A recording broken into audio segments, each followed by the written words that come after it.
Good evening, brothers and sisters, mga kababayan natin dito sa Luzon, Visayas, and Mindanao. And good evening to our Facebook friends who are seeing us live on Facebook. Magandang gabi po sa inyong lahat at muli ay ating ipagpapatuloy ang ating programa dito sa radyo ng Gospel Radio dito sa Chaong. Ating binabati ang lahat ng mga tagapakinig natin dyan sa Lusakan, Talisay, dito sa Kabatang, dyan sa Sariaya, dyan sa Lucena, dyan sa Candelaria, San Pablo, dyan sa Santa Rosa, at sa lahat po ng mga nakikinig. Welcome po kayong lahat sa ating ginagawang Bible study series tungkol sa magandang balita ng kaligtasan. Welcome po sa mga friends natin dyan sa Facebook na nakikinig o nanonood sa ating live Bible study on the air. Sa ating pagpapatuloy po ay tayo po muna ay sandaling manalangin upang hilingin natin ang patnubay ng ating Panginoong Diyos.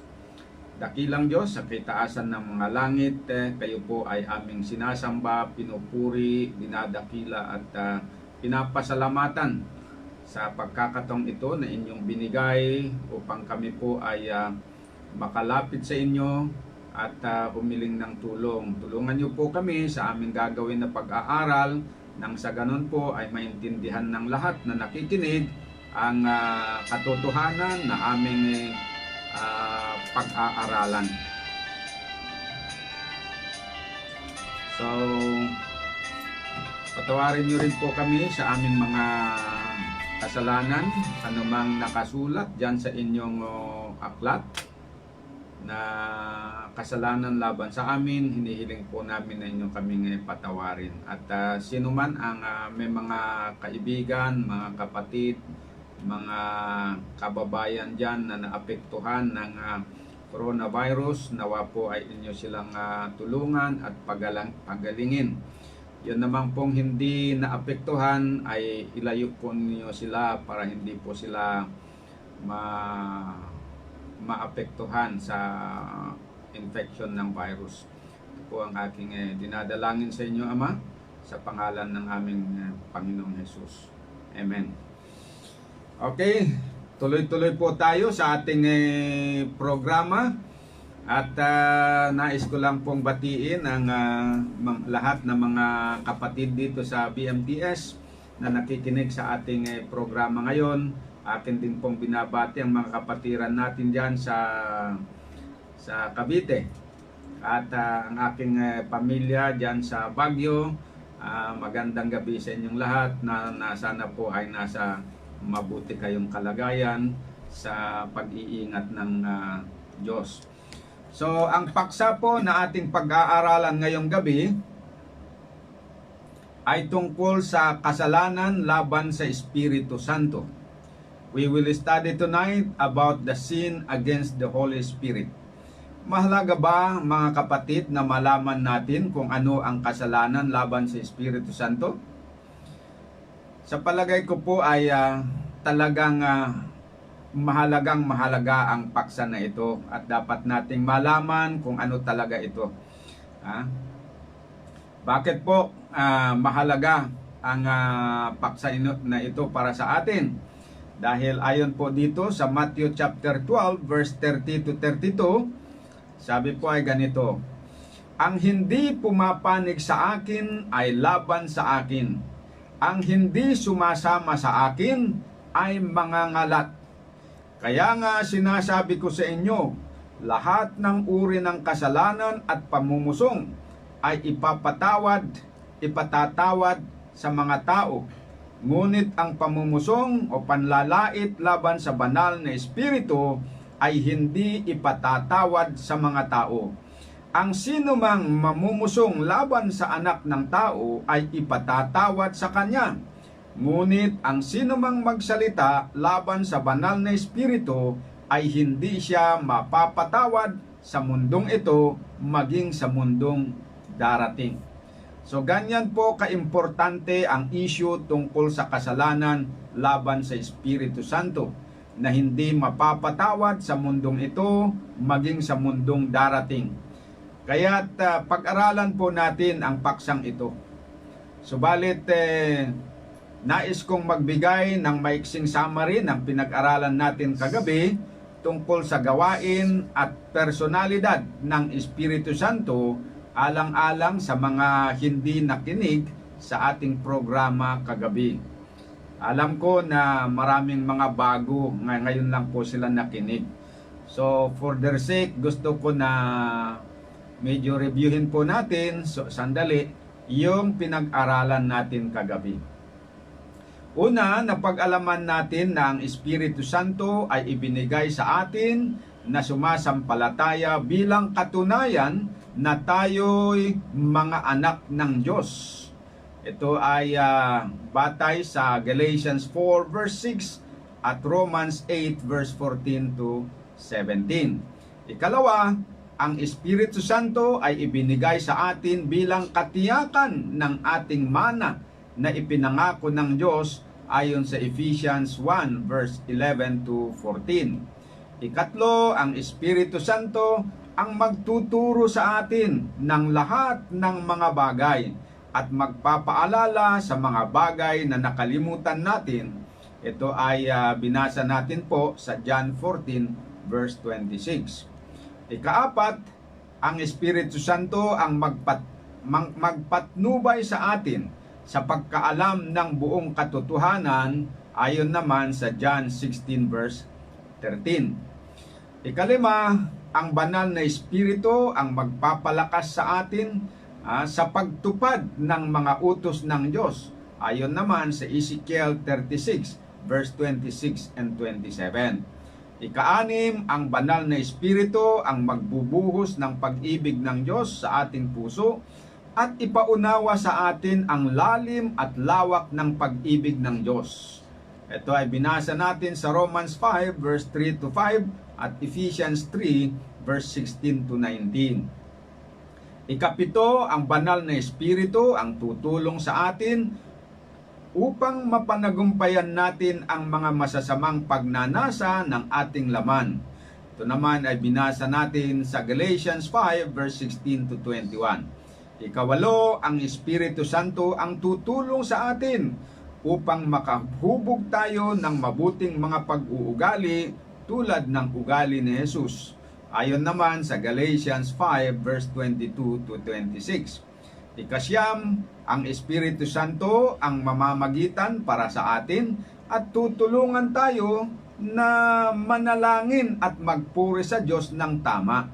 Ito naman po ang binasa natin sa Romans 8 verse 26 to 27. Ikasampo, ang banal na Espiritu ang maghahayag sa atin ng mga nakatagong karunungan ng Diyos.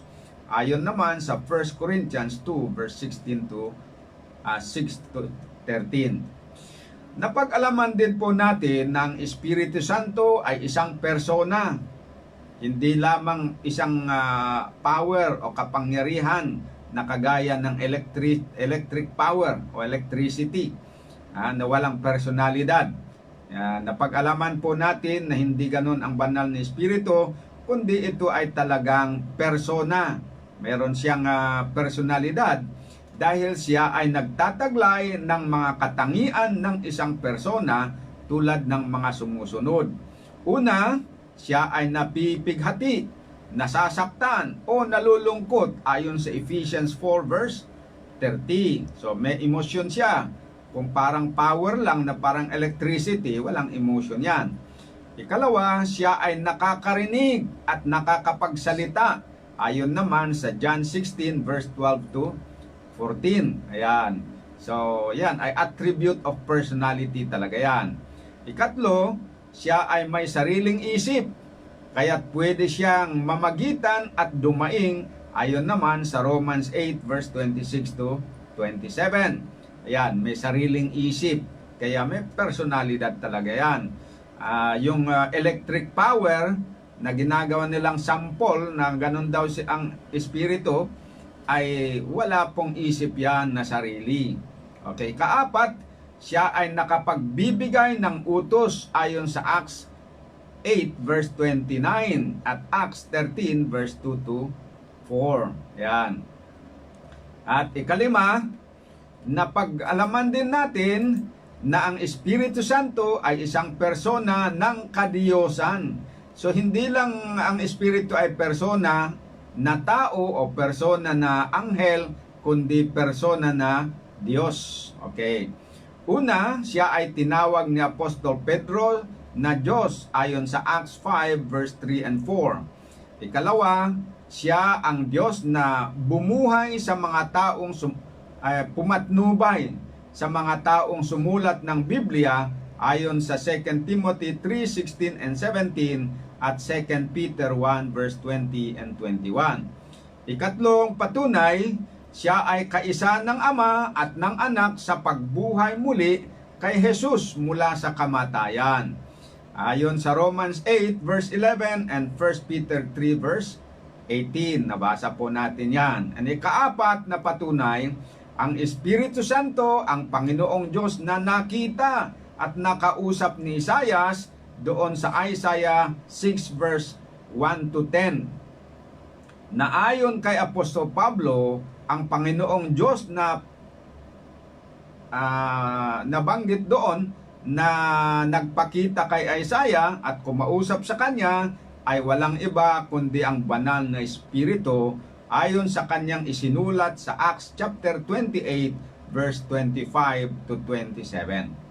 Napag-alaman din natin na ang Espiritu Santo ay pwedeng umalis sa puso ng isang Kristiyano kapag ang kanyang pananampalataya ay nawasak na at siya ay tuluyang tumalikod kay Jesus bilang kanyang tagapagligtas. Ito ay binasa natin sa 1 Timothy 1 verse 19 and 20 at Hebrews 6 verse 4 to 6.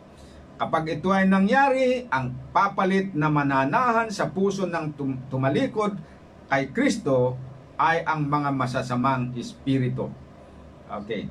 Mula rito ay ating itutuloy ang ating pag-aaral sa paksa ng kasalanan laban sa Espiritu Santo.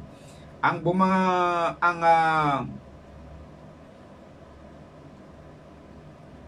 bumanggit tungkol sa kasalanan laban sa Espiritu Santo ay walang iba kundi si Panginoong Hesukristo mismo.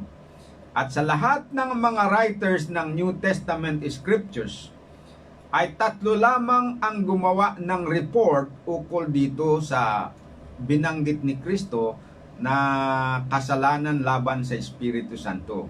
Sila ay si Matthew, Apostol Matthew, si Apostol Marcos at si Lucas. Okay. Sa report ni Matthew ay ganito ang ating mababasa sa Matthew 12 verse 22 to 32. Basahin po natin. Pagkatapos ay dinala kay Jesus ang isang lalaking bulag at pipi na sinasaniban ng demonyo. Kawawa naman itong bata, no? Bulag at saka pipi pa, sinaniban pa ng demonyo. Pero ang magandang balita, sabi dito, pinagaling ni Jesus ang lalaki kaya't nakapagsalita at nakakita siya. Namangha ang lahat ng naroon at nagtanong, ito na nga kaya ang anak ni David? Subalit nang ito'y marinig ng mga Fariseo, sinabi nila, makapagpapalayas lamang ng mga demonyo ang taong ito sa pamamagitan ni Beelzebul na pinuno ng mga demonyo. Beelzebub ang sa English, Beelzebul naman dito sa Tagalog, ano? Palibhasa ay alam niya ang mga iniisip nila, kanyang sinabi sa kanila, bawat kahariang lumalaban sa kanyang sarili ay babagsak, at walang bayan o sambahayang nagkakahati-hati ang magtatagal. Kung pinapalayas ni Satanas si Satanas, hindi ba't nilalabanan niya ang kanyang sarili?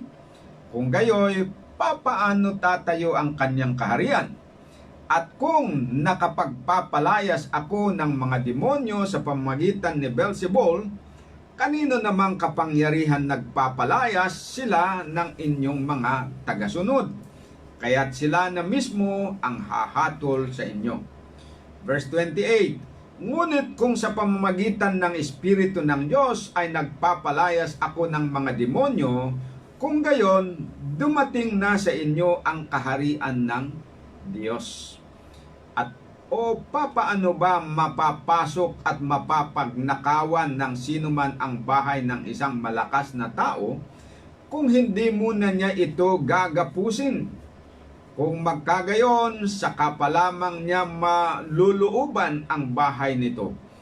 Ang wala sa panig ko ay kalaban ko, at ang hindi ko kasamang nagtitipon ay pinagmumulan ng pagkakawasak-wasak. Okay. Kaya't sinasabi ko sa inyo, patatawarin ng mga tao sa bawat kasalanan at panlalait, subalit ang panlalait sa Espiritu ay hindi patatawarin. At ang sino mang magsalita ng anuman laban sa anak ng tao ay patatawarin. Ngunit ang sino mang magsalita laban sa banal na Espiritu ay hindi patatawarin, sa mundo mang ito o sa mundong darating.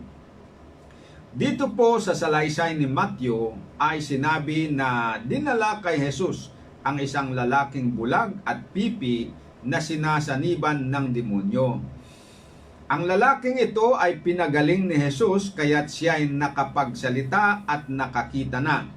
Namangha ang mga taong nakakita sa milagro na ito na ginawa ni Kristo, at sila ay nagtanong, ito na nga kaya ang anak ni David? Subalit nang ito'y marinig ng mga Parisyo, sinabi nila, nakapagpapalayas lamang ng mga demonyo ang taong ito sa pamamagitan ni Beelzebul na pinuno ng mga demonyo. Pinabulaanan naman ni Jesus ang paratang na ito at kanyang ipinakita na hindi logical ang akusasyon nila sa kanya. Dahil kung siya ay nagpapalayas sa pamamagitan ni Beelzebul na pinuno ng mga demonyo, lumalabas na para na rin nilang sinasabi na pinapalayas ni Satanas si Satanas. At kung ganon, nilalabanan ni Satanas ang kanyang sarili. Kung gayoy, paano tatayo ang kanyang kaharian kung siya mismo ay kinakalaban niya ang kanyang sarili? Yan po ang pagtatanggol ni Kristo sa kanyang sarili para mapabulaanan yung akusasyon ng mga Parisyo. Pagkatapos ay tahasang sinabi ni Jesus sa verse 28 na siya ay nagpapalayas ng mga demonyo sa pamamagitan ng Espiritu ng Diyos. Kaugnay ng katotohanan ito ay sinabi ni Jesus sa verse 31 and 32, kaya't sinasabi ko sa inyo, patatawarin ng mga tao sa bawat kasalanan at panlalait, subalit ang panlalait sa Espiritu ay hindi patatawarin. At ang sino mang magsalita ng anuman laban sa anak ng tao ay patatawarin. Ngunit ang sino mang magsalita sa banal na Espiritu ay hindi patatawarin sa mundo mang ito o sa mundong darating. Batay sa salaysay ni Matthew ay hindi gaanong malinaw kung alin ang tinutukoy ni Jesus na panlalait o pamumusong sa Espiritu Santo na hindi mapapatawad kailanman. Kung ito ba ay tumutukoy sa pagsasabi ng mga Parisyo na si Jesus ay nagpapalayas ng mga demonyo sa pamamagitan ni Beelzebul na pinuno ng mga demonyo, o ibang kasalanan ang tinutukoy niya. Ayan po, medyo marami pong nagsasabi at totoo naman na kung basahin mo lang dito sa salaysay ni Matthew, medyo may kulang, may missing link. Hindi mo gaanong mailink kung alin ba talaga doon ang tinutukoy na kasalanan laban sa Espiritu Santo. Kung sa report naman ni Lucas ay mas lalong hindi malinaw kung alin ang tinutukoy na paglapastangan sa banal na Espiritu na hindi mapapatawad, dahil kulang din ang sinabi doon o sinulat doon na impormasyon. Basahin po natin sa Luke chapter 12 verse 8 to 10. Sinasabi ko sa inyo, ang sino mang kumilala sa akin sa harap ng mga tao, ay kikilalanin din ng anak ng tao sa harap ng mga anghel ng Diyos. Ngunit ang magkaila sa akin sa harap ng mga tao ay ikakaila rin sa harap ng mga anghel ng Diyos. Sino mang magsalita ng laban sa anak ng tao ay mapapatawad, ngunit hindi mapapatawad ang magsalita ng paglapastangan sa banal na Espiritu. So nakita nyo, hanggang doon lang ang sinabi ni Lucas. So hindi mo ma-establish dito, kung dito ka lang magbase, kung alin ang tinutukoy dito na kasalanan laban sa Espiritu na hindi mapapatawad. Ngunit hindi man gaanong malinaw sa salaysay ni Matthew at Lucas, ay mas malinaw sa salaysay ni Marcos kung ano ang tinutukoy ni Jesus na panlalait o pamumusong laban sa Espiritu, na hindi mapapatawad kailanman. Kaya't basahin po natin ang report ni Apostol Marcos nang makita natin kung ano talaga ang tinutumbok ni Jesus na kasalanan laban sa Espiritu. Mark chapter 3 verse 20 to 30. Pagtuloy ni Jesus sa isang bahay, muling nagtipon ang maraming tao kaya't hindi na nila makukuhang kumain. Nang mabalitaan iyon ng kanyang sambahayan, pumunta sila upang siya'y sawayin sapagkat sinabi ng mga tao, nawawala na siya sa sarili. Ang sabi naman ng mga tagapagturo ng kautusan na galing sa Jerusalem, dito hindi pinangalanan, binanggit lang dito na mga tagapagturo ng kautusan na galing sa Jerusalem. Doon sa salaysay ni Matthew, ang mga taong ito na tagapagturo ng kautusan na galing sa Jerusalem, in-identify na sila ng mga Parisyo. Okay, anong sabi ng mga Parisyo? Sinasaniban siya ni Beelzebul. Nagpapalayas siya ng demonyo sa pamamagitan ng kapangyarihan ng pinuno ng mga demonyo. So, yun po ang sinasabi ng mga Parisyo kay Jesus. Dahil dito, pinalapit ni Jesus ang mga tao at sinabi ang ilang talinghaga. Paanong mapapalayas ni Satanas si Satanas? Kung hinahati ng isang kaharian ang sarili, babagsak ang kaharian na yun. At kung hinahati ng isang sambahayan ang sarili, hindi rin mananatili ang sambahayang yun. Kung kinakalaban ni Satanas ang kanyang sarili, babagsak siya at darating ang kanyang wakas. Walang maaaring makakapasok sa bahay ng malakas na tao upang magnakaw, malibang gapusin muna ang taong iyon. Kung siya ay nakapaggapos na, saka pa lamang mananakawan ang kanyang bahay. Tinitiyak ko sa inyo na patatawarin ang lahat ng mga kasalanan ng mga anak ng tao at anumang paglapastangan sa kanilang sabihin. Ngunit sino mang lumalapastangan sa banal na Espiritu ay hindi mapatatawad kailanman. Nakagawa siya ng isang kasalanang walang hanggan. Ngayon, dito sa verse 30, ito po ang magbigay ng susi para maintindihan natin. Ang sabi dito, sinabi ito ni Jesus sapagkat sinabi nila, siya'y sinasaniban ng maruming espiritu. Ayan.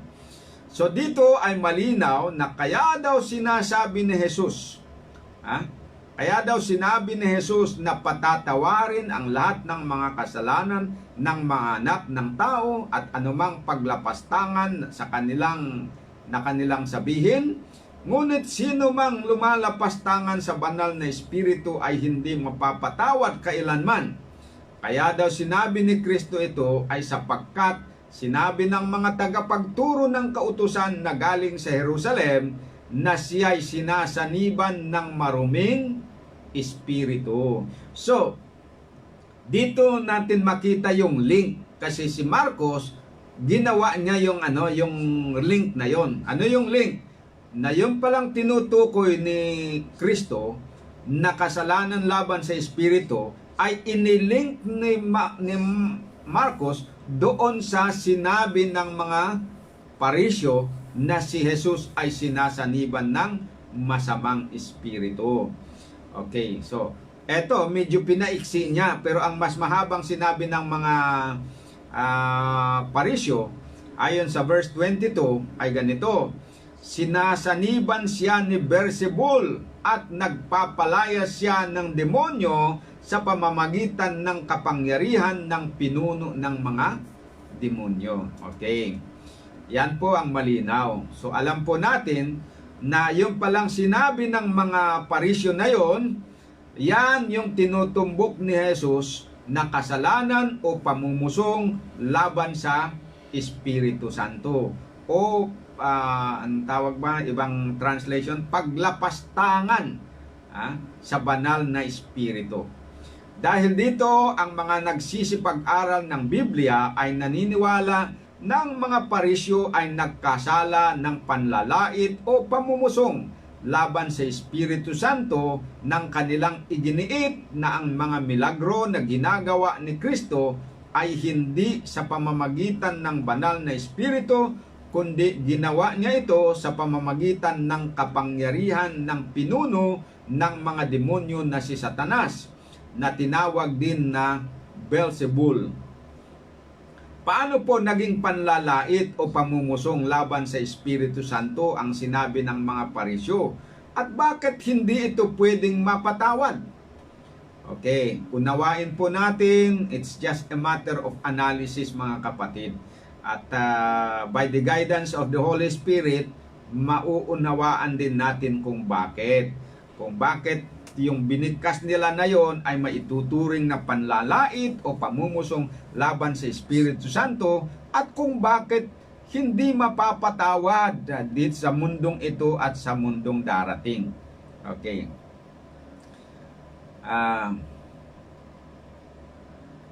Ganito po. Alam ng mga Parisyo na si Jesus ay totoong sugo ng Diyos, at ang lahat ng mga milagro na ginawa niya ay sa pamamagitan ng kapangyarihan ng Espiritu ng Diyos. Yung pong sinabi nila na yung ginagawa niya ay sa kapangyarihan ng Diablo, hindi po yon yung tunay na paniniwala nila. Okay? Yan po ang misteryo diyan. Hindi nila sinabi yon dahil buo ang kanilang paniniwala na ganun na nga, Diablo ang ginagamit niya, o sa Diablo ang ginagamit niyang kapangyarihan. Ang totoo mga kapatid, itong mga Parisyo na nagsasabi ng ganyan ay alam nila na si Kristo ang tunay na Mesyas. Alam nila po yon. Malinaw sa kanilang kaisipan na siya po ang tunay na Mesyas, at ang ginawa niyang mga milagro ay hindi sa pamamagitan ng kapangyarihan ni Satanas, kundi ito ay sa pamamagitan ng kapangyarihan ng Espiritu Santo. Subalit, ayaw nilang tanggapin ang katotohanan na ito.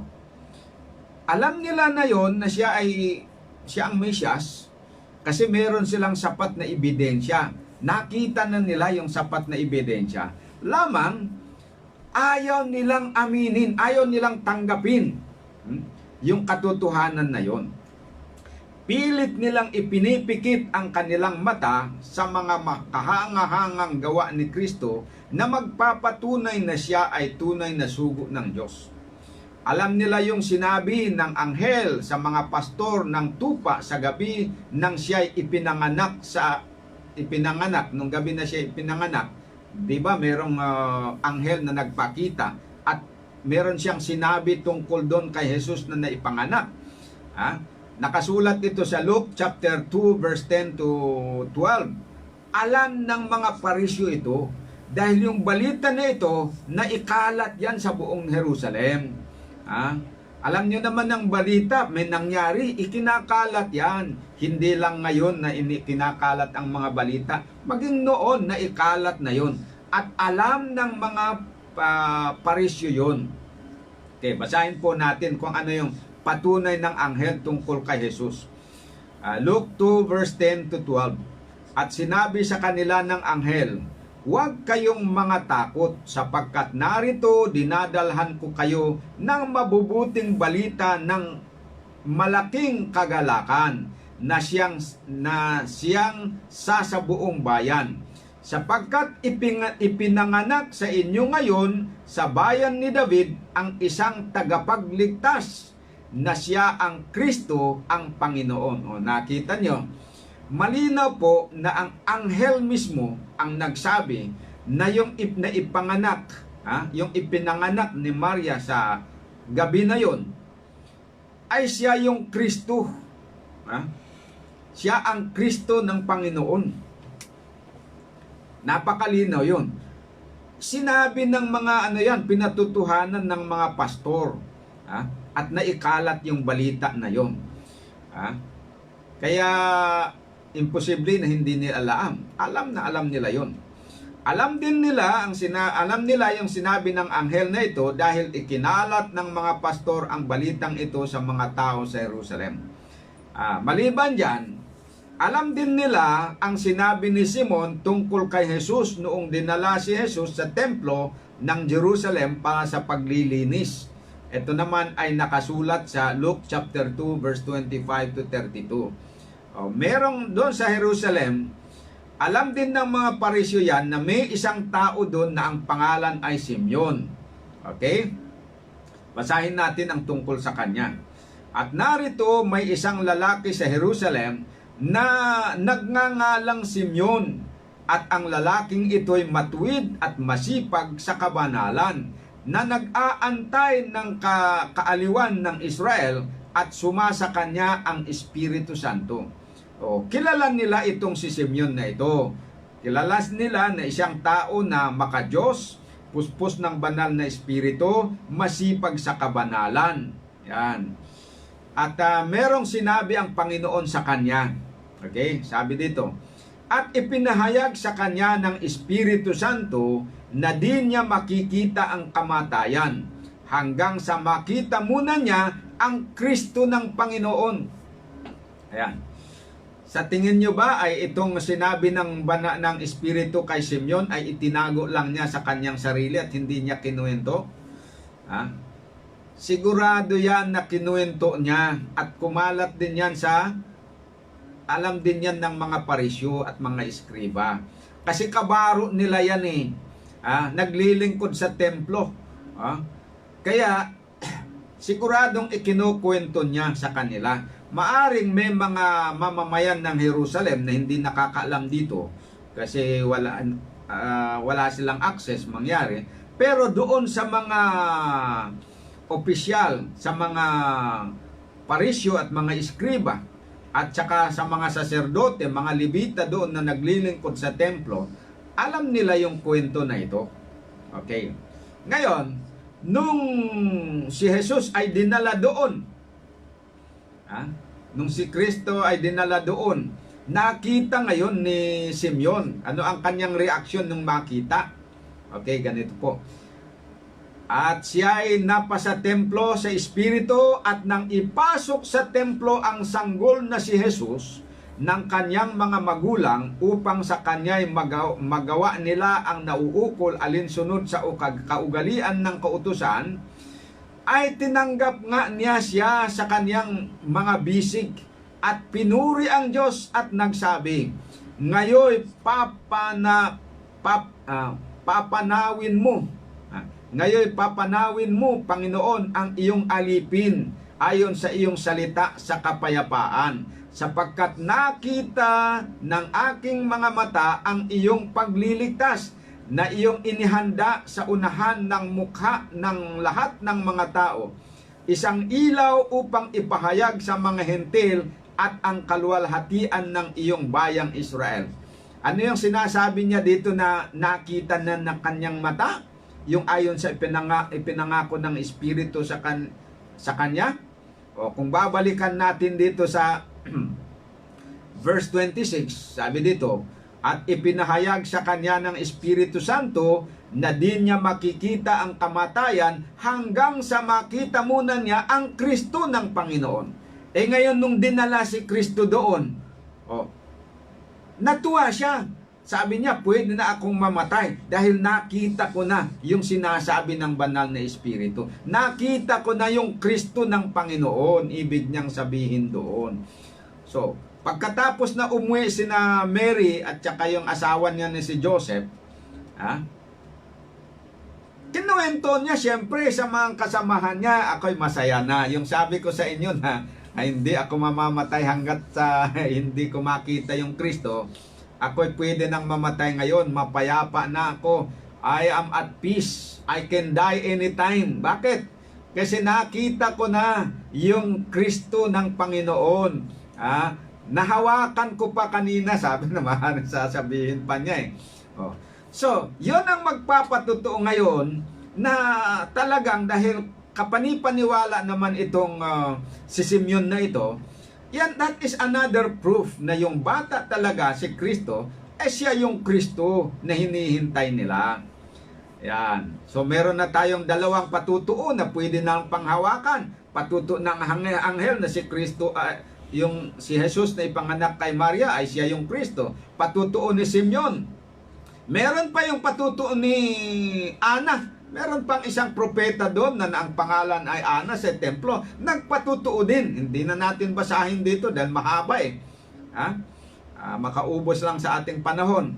Pero that's another testimony to the effect that Christ is indeed the true Messiah. At maliban dito ay nandyan din ang patutuo ni John the Baptist. Alam din na naisiwalat din yung balita na yon na nung tinanong ng mga sinugo ng mga parisyo na interviewin siya kung sino siya, sabi niya, hindi ako ang Kristo. Ako yung tinig na binabanggit, tinig sa ilang na binabanggit sa hula ni Isaias. Ako lamang, ihahanda ko yung darating na Panginoon. At nung doon, kinuwento din niya na pinahayag ng Espiritu sa kanya na makikilala mo kung sino yung Mesyas na yon kapag bumaba yung Espiritu sa kanya. Nung binanyagan na niya si Jesus, bumaba nga yung Espiritu, nalaman kaagad ni Juan, John the Baptist, na ito na nga yung yung hinihintay namin na Mesyas. So, ang punto natin dito, maraming ebidensya na hawak ang mga parisyo na nagpapatunay na si Jesus ang tunay na Kristo. At ang kanyang milagro na kanyang ginagawa ay sa pamamagitan ng banal na Espiritu ng Diyos. That cannot be controverted dahil yung mga milagro na kanyang ginawa, hindi kayang gawin ng isang ordinaryong tao. Ayan. Pero ano ang ginawa nitong mga parisyo? They persistently refused to acknowledge Jesus as the Messiah, and they attributed the work of the Holy Spirit to Satan. Yan po yung background dyan para maintindihan natin. Bakit sinasabi ni Kristo na yung kanilang sinabi in attributing the work of the Holy Spirit to Satan, they have committed blasphemy against the Holy Spirit which cannot be forgiven. Bakit? Dahil they have all the evidence to believe that He is the Messiah, but they persistently refuse to believe. Ayan. Nandun din yung Holy Spirit convicting them, pero pilit nilang ipinipikit ang kanilang mga mata sa mga ebidensya ng kanyang pagiging Kristo at kanilang sinabi na siya ay nagpapalayas ng mga demonyo sa pamamagitan ng kapangyarihan ni Satanas. Bakit pilit nilang tinatanggihan si Jesus na siya ang Mesyas? Yamang mayroon silang sapat na katunayan sa kanilang kamay na siya ang tunay na Mesyas.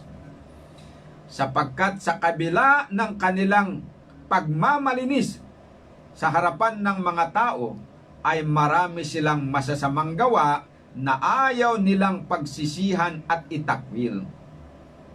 Sabi ni Jesus sa John 3:19 and 20, ganito ang paghatol ng Diyos, na parito sa sanglibutan ang ilaw, siya ang sinasabi niyang ilaw, ngunit inibig pa ng mga tao ang dilim kaysa liwanag, sapagkat masasama ang kanilang mga gawa.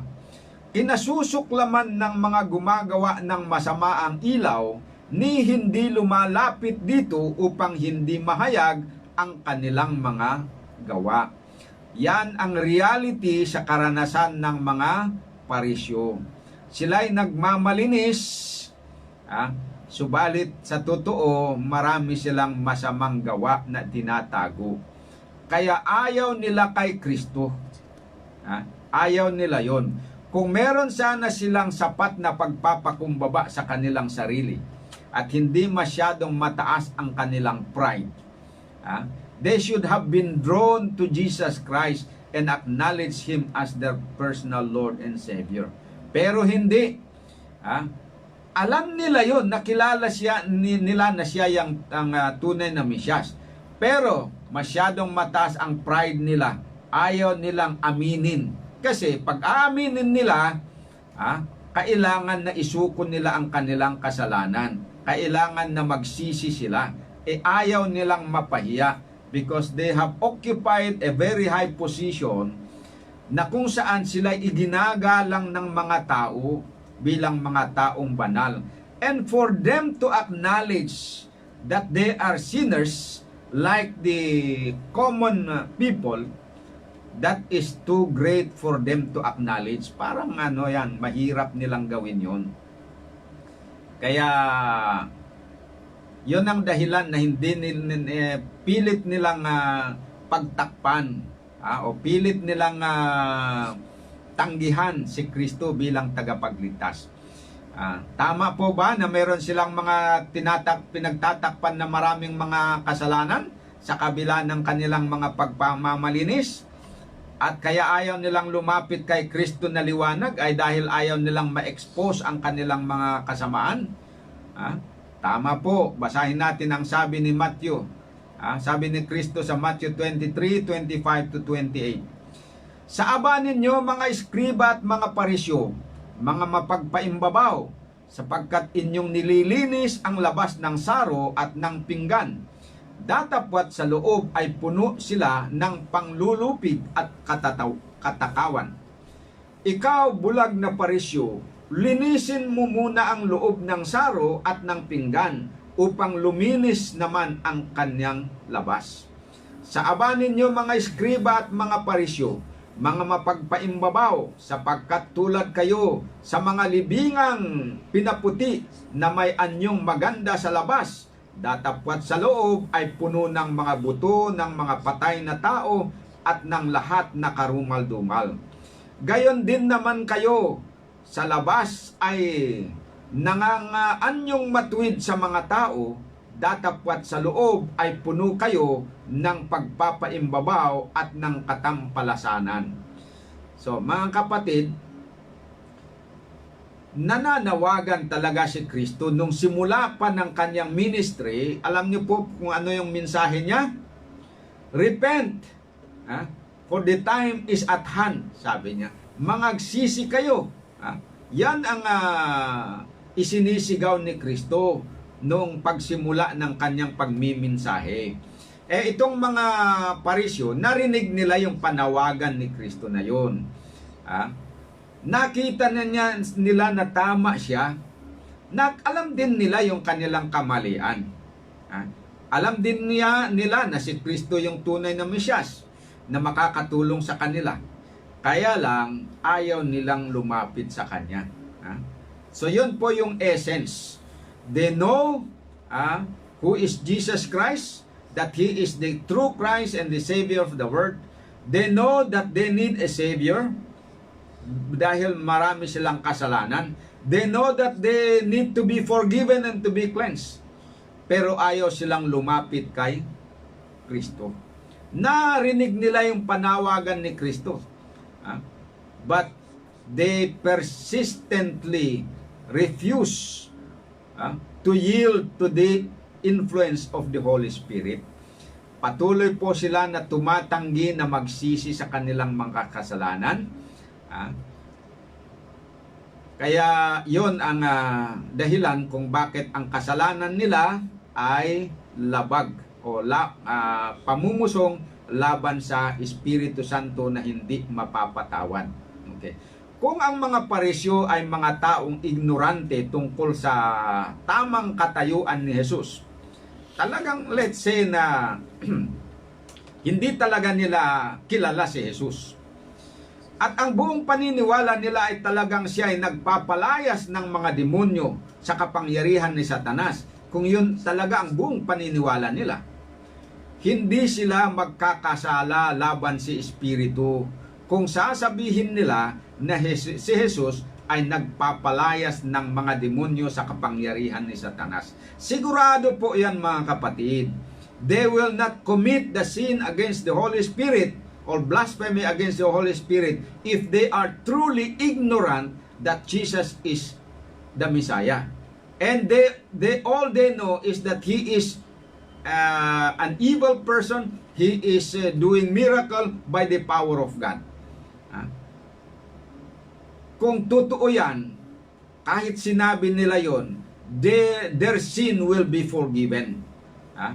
That will not constitute sin against the Holy Spirit that cannot be forgiven. But that will easily be forgiven. Madali lang yan patawarin. Bakit? Dahil nakasulat sa Acts 17 verse 30. Pinalalampas ng Diyos ang mga panahon ng kamangmangan. Subalit ngayon ipinag-uutos niya sa lahat ng tao, sa lahat ng dako na magsisi. Ayan. Kaya kung totoo yun na they were ignorant kay Kristo at sinasabi nila na talagang si Satanas ang nagbibigay ng kapangyarihan sa kanila at yun ang totoong pagkakilala nila, papatawarin ng Panginoon sila because alam niya na ignorante sila They have no accountability because they are ignorance. And the principle of God is in the time of ignorance, God winks at, God excuse those people na gumagawa out of ignorance.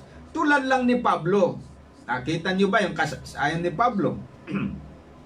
Sabi niya, pinersecute niya ang iglesia ni Kristo.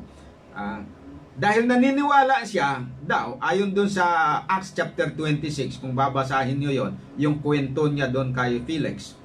Felix ba o Philip? King Philip.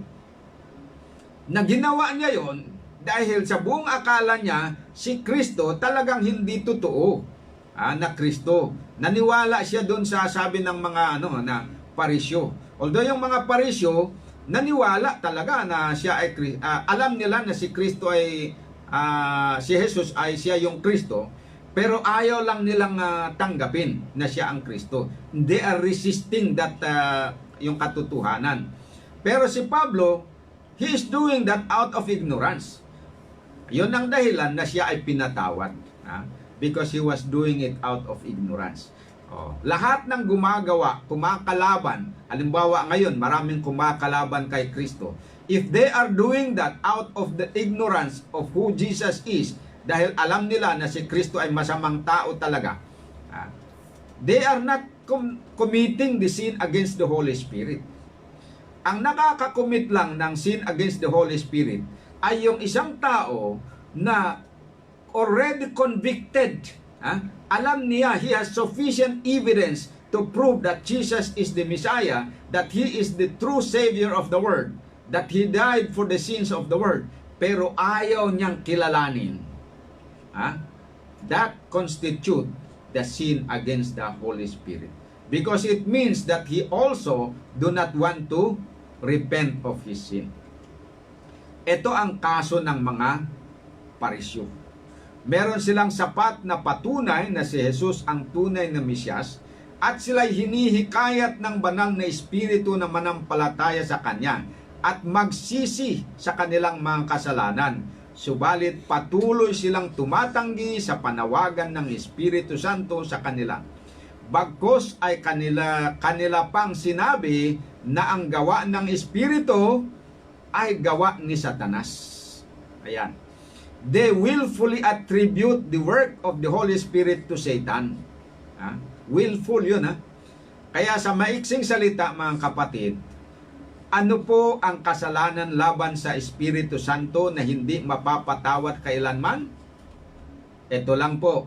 The sin against the Holy Ghost is the sin of persistent refusal to respond to the invitation to repent and accept Jesus as personal Savior.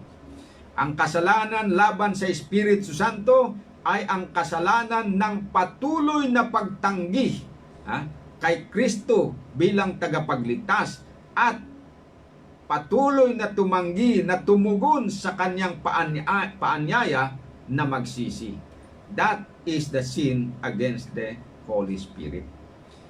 Kaugnay nito ay may magandang payo si Apostol Pedro sa bawat isa sa atin. Sabi niya, Hebrews chapter 3 verse 14 and 15. Sapagkat tayo'y nagiging kabahagi ni Kristo, kung ating iingatang matibay ang pasimula ng ating pagkakatiwala hanggang sa katapusan. Verse 15. Samantalang sinasabi, ngayon, kung marinig ninyo ang kaniyang tinig, kaninong tinig? Tinig ng banal na Espiritu, huwag ninyong papagmatigasin ang inyong mga puso na gaya ng sa pamumungkahi. Ayan po, mga kapatid. Yan ang panawagan ng Panginoon sa ating lahat.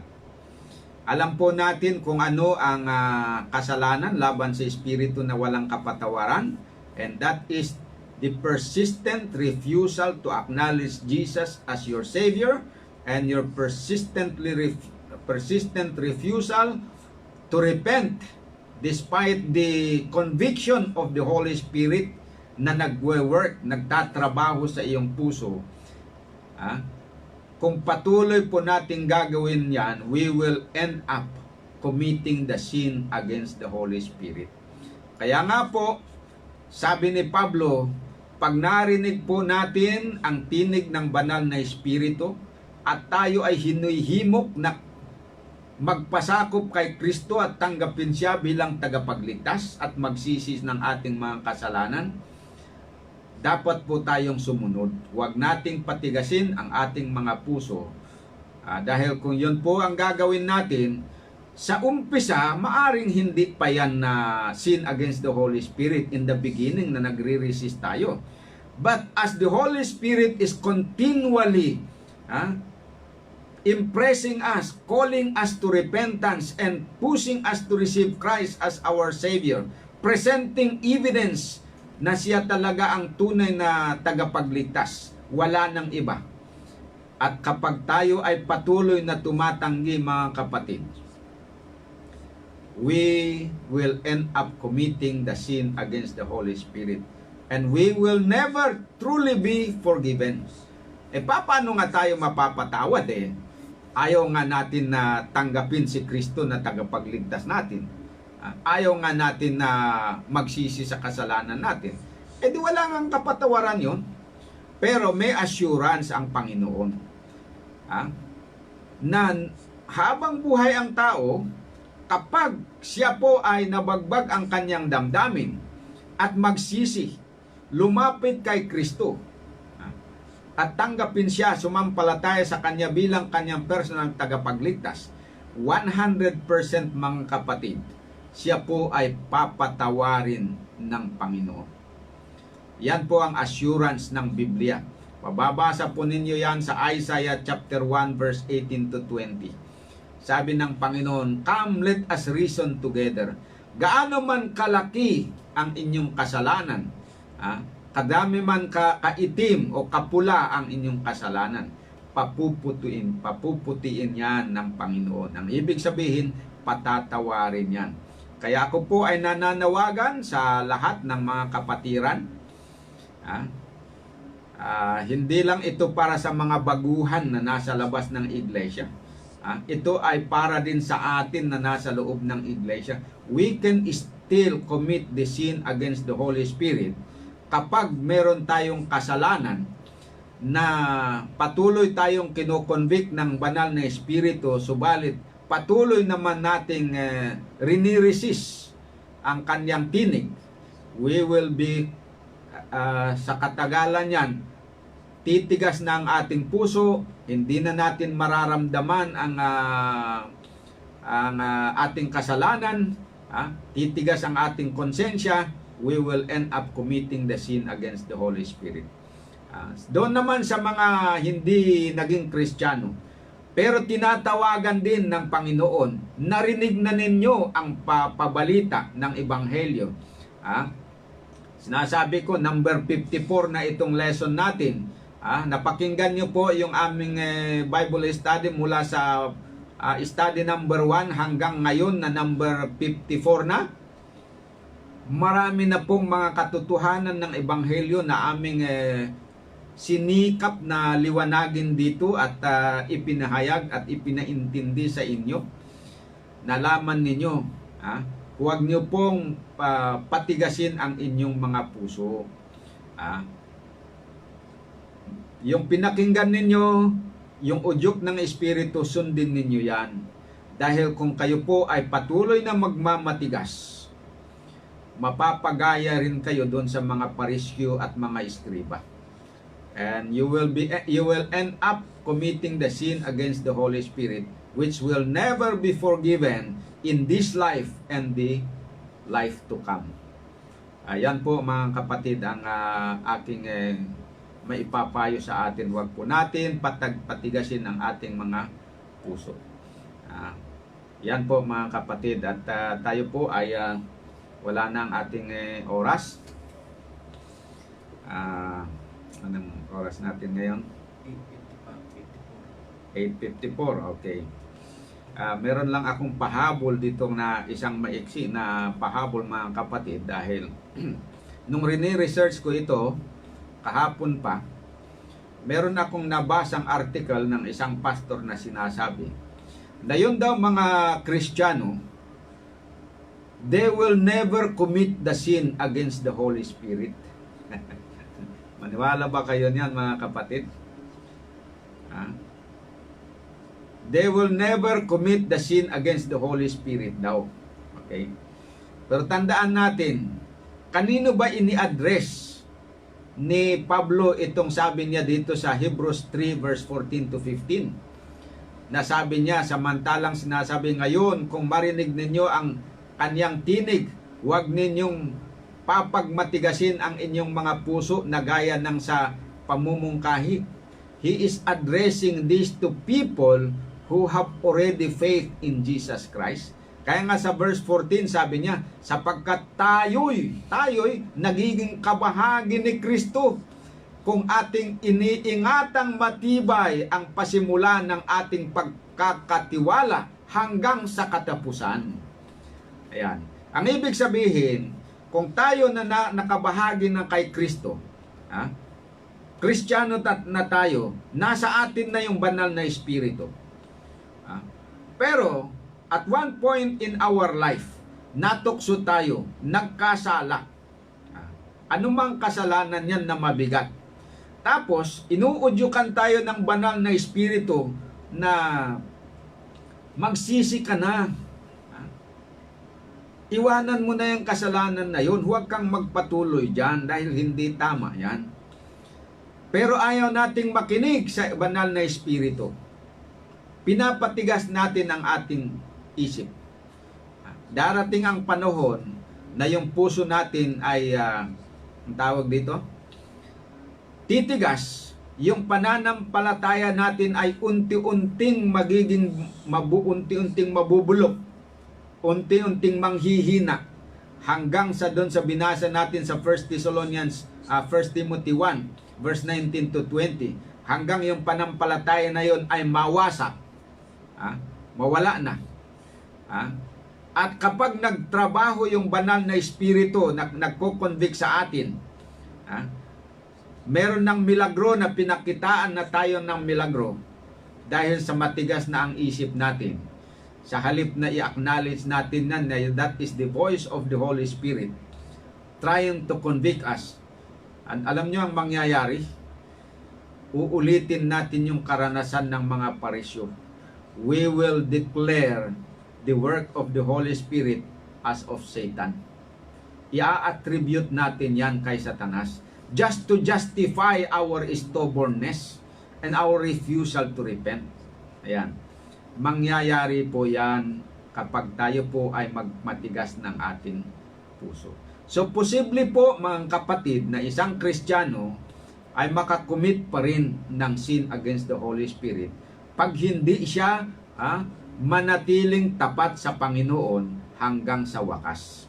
Pag siya po ay tumalikod sa Panginoon at siya ay kinoconvict, siya ay tinatawagan na magsisi pero patuloy siyang nag-refuse na magsisi, he will still be committing the sin against the Holy Spirit. Parehas lang doon sa hindi pumasok sa iglesia na tinatawagan ng Panginoon na magsisi pero ayaw magsisi, nagmamatigas. At the end, he will be committing the sin against the Holy Spirit and he will end up lost without being forgiven.